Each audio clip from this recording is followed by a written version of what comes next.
these people are crowded around, and in this crowd comes this dude from the synagogue. The text says he's a ruler from the synagogue. And he comes up to Jesus, and the text says that when he gets in Jesus' vicinity, the first thing he does, I think that we could take a note from a father's faith. The first thing he does is falls on his face at Jesus' feet. Now, I think too many of us are seeking what he got in his hand instead of falling at his feet. And if we stop seeking what's in his hand all the time and learn how to fall at his feet, see, that's the difference. That's the difference from always seeking something from him instead of just worshiping him for who he is. So before he asked Jesus for a thing, he first showed Jesus how much he thought he was worth. And he worshiped Jesus before he ever said a prayer. He worshiped him. And then it said now that he's on the ground at Jesus' feet, that he began to beg Jesus. He said, Jesus, my baby's at home. And I love the Holman Christian Standard Version. It says, on her deathbed. My baby, now I'm a father of 3 girls, so I can only imagine how this brother feeling. His baby is at home about to die, and the only person that he thinks can help her is Jesus. So when he gets to Jesus, he falls down at Jesus' feet and begs Jesus. You got to stay with me because I'm going somewhere. Begs Jesus, Jesus, my baby's sick. Just come lay your hand on her so that she can be made well and live. But the text says he's a ruler, of the synagogue. He has some clout. He got some status. So for him to get down on the ground and beg somebody, so you got to realize that this is a culture that rests on honor and shame. Honor and shame. Everything rests upon honor and shame. What I'm meaning is that somebody as honorable as this ruler wouldn't get down and beg nobody. That's shameful. You don't do things that are shameful. I would rather die in this culture than shame myself.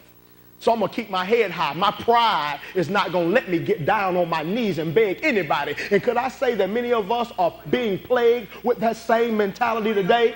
That we need Jesus, but we're too prideful to admit we need him. That we need him, but we want to sit in the sanctuary with our arms folded, looking sedity and cute, instead of letting the Lord know how much you need him. If you swallow your pride, can you really make this brother's daughter get well? Let's go. Everybody's going. It's a crowd of people around. Jesus and Jairus on their way to his house. People everywhere whispering to each other. You think he can do it? You think he can do it? I wonder, can he do it? Let's just stay with him. I want to see if he can do it. All these people want to see what Jesus can do. On their way to Jairus' house to save his daughter from death. And in the midst of this crowd, you see people in the crowd getting bumped. Another person getting bumped.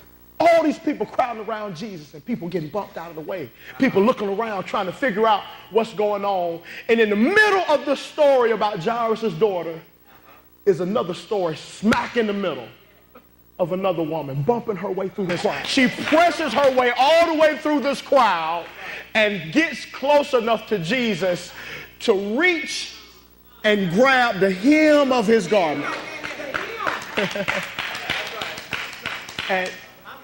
and they're rushing. Can't you see this? This is a life and death situation. Jesus and Jairus are humping on their way to get to his house so they can save his daughter. Moving, and then all of a sudden, in the midst of their journey, Jesus stops. Who touched me? Jairus says, why are we stopping? My daughter's about to die. Let's go. Let's go. Somebody touch me.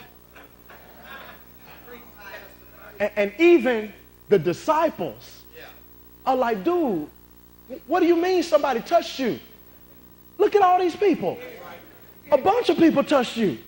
No. Touch me. Jesus is teaching.